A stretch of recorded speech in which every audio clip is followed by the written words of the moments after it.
আজকে ঈদের দিন তাদেরকে পচা ডাল দিয়ে খাবারের ব্যবস্থা করা হচ্ছে। এই কথাটা যখন আমরা শুনতে পাই তখন দ্রুততম সময় আমরা কিছু খাবারের ব্যবস্থা করি, পরে আপনাদেরকে অনুরোধ জানাই যে আপনারাও আসেন, তাদের মুখে শুনে কথা বলা, তাদের সাথে কিছুটা সময় কাটিয়েছি। এখন কথা হচ্ছে যে এই সংক্রান্ত যে আহতদের চিকিৎসার বিষয়ে একাধিক উদ্যোগ নেওয়া হয়েছে।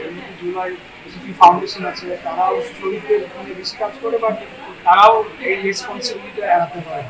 এর বাইরে আরো যারা আছে তারা তাদের যে দায়িত্ব সেটি অবহেলা করছে, গাফিলতি করছে এবং ধরেন যারা শহীদদের বা জুলাই গণ অভ্যুত্থানকে পুঁজি করে যদি কেউ রাজনীতি করে, তারা কিন্তু সব থেকে বড় অপরাধী হিসেবে গণ্য হবে যদি তারা দ্রুততম সময়ে চিকিৎসার জন্য, উন্নত চিকিৎসার জন্য স্বাভাবিক অবস্থায় ফিরিয়ে নেওয়ার জন্য বিদেশে পাঠানো হয়, বিদেশে পাঠান, অ্যাডভান্স কোনো ট্রিটমেন্টের প্রয়োজন হলে সেটির ব্যবস্থা করে।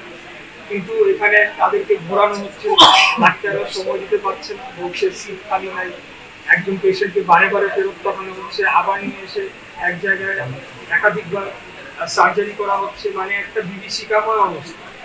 এই এখন আমাদেরকে বলতে হবে যে অতি দ্রুত আমরা এটা ফলো আপ করবো, আমাদের দলের কাছে গিয়ে আমি কথা বলবো দলের সাথে, যদি তাদের ব্যাপারে কোনো পদক্ষেপ না নেওয়া হয় তাহলে আমরা কিন্তু প্রয়োজন হইলে আমরা আন্দোলন করতে প্রস্তুত রয়েছি এবং তাদের আন্দোলনের সাথে আমরা একাত্মতা